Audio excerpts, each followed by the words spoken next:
পেটের ক্ষুধা সইতে না পেরে খালি খাবারের প্লেট নিয়ে মায়ের সমাধিস্থলে বসে আছেন প্রতিবন্ধী ৩ ভাই। মুখে কথা নেই, নেই কিছু চাওয়ার সামর্থ্য, তবুও যেন অবুঝ মনে ওপার থেকে মায়ের ফিরে আসার অপেক্ষায় তারা। দেখার মতো কেউই নাই, আর গ্রামের সবাই দুপুর দেরে খায়, না দেরে না খাইতে, এমন কেউ নাই যে দেওয়ার মতো। কিন্তু আপনারা যদি সহযোগিতা একটু করেন তাহলে ওরা চলতে পারে, নাহলে তো ওরা চলতে পারে না। মা বাপ কিছুই নাই, মারা গেছে। এদের দেখার মতো আমাদের গ্রামের এত বড় ধরনের ব্যক্তি নাই। পটুয়াখালী বাউফল উপজেলার চাঁদকাঠি গ্রামের ৩ প্রতিবন্ধী ভাই রিপন দাস, সাধন দাস ও নিদু দাসের মা বাবা কেউ বেঁচে নেই। দেখার মতো নেই কোনো আপনজন। জন্ম থেকেই তারা নানা প্রতিবন্ধকতার শিকার। সাধন চোখে দেখেন না, আর রিপন ও নিদু বাক ও বুদ্ধি প্রতিবন্ধী। বছরখানেক আগে বাবা রতনচন্দ্র দাসের মৃত্যুর পর মা সরস্বতী রানী ছিলেন তাদের একমাত্র ছায়া।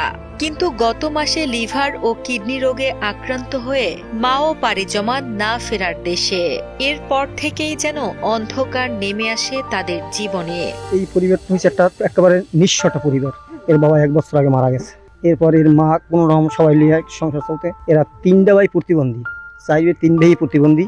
একটা আছে কোন রকমই শেষ, অতটা সচ্ছল না, সে বদলা দেয়, ইটি করে, মাঠে কাজ টাজ করে দিয়ে পরে নিয়ে এতদিন চলতেছে। অসহায় অবস্থা, এদের চলার মতো কোনো নেই। মা মারা যাওয়ার পর ওদের যে দুটো খাবার মতন বা ওদের দেখার মতন কোনো মানুষ নাই। মানে ওরা একবেলা পেলে 3 দিন খায়, 3 দিন পর একবেলা পেলে খায়, যদি প্রতিবেশী কেউ একটু দেয় তাহলে খায়। প্রতিবন্ধী 3 ভাইয়ের করুণ এই জীবন দেখে ব্যথিত প্রতিবেশীরা। অসহায় প্রতিবন্ধী এই ভাইরা যেন 3 বেলা পেট ভরে একটু খাবার খেয়ে বেঁচে থাকতে পারেন, সেজন্য সরকার সহ সমাজের বিত্তবান ও সামর্থ্যবানদের তাদের পাশে দাঁড়ানোর আহ্বান জানান তারা।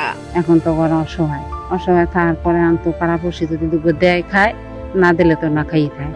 পাড়াপড়শি তো সবসময় আসা পারে না, দিতে পারে না, কি করার আছে। এখন আপনারা 5-10 জন একটু ওদিকে চান, আমরা তো পারি না, ওরকম সমর্থন নাই করতে। তাইলে এখন আপনারা যদি 10 জনে দেখেন তো একটু ওরা বাঁচতে পারে। ওরা আসলে এতটা নিঃস্ব, ওদের পাশে দাঁড়ানোর মধ্যে আসলে কেউই নেই। আপন বলতে আসলে কেউ নেই। কেউ দুমুঠো দিলে খেতে পারে, আর না দিলে আসলে এভাবেই থাকে। আমি সমাজের বিত্তবানদের একটু আহ্বান জানাবো, ওদের পাশে একটু দাঁড়াবেন। 3 ভাইয়ের এই অসহায়ত্বের বিষয়ে উপজেলা নির্বাহী কর্মকর্তা সালে আহমেদ জানান, ইতিমধ্যে তিনি ব্যক্তিগতভাবে যোগাযোগ করে তাদের জন্য 50 কেজি চাল ও 10,000 টাকার অর্থ সহায়তা দিয়েছেন। এছাড়া পরিবারটির একমাত্র কর্মক্ষম ভাইয়ের জন্য একটি স্থায়ী কর্মসংস্থানের পরিকল্পনাও করছে প্রশাসন।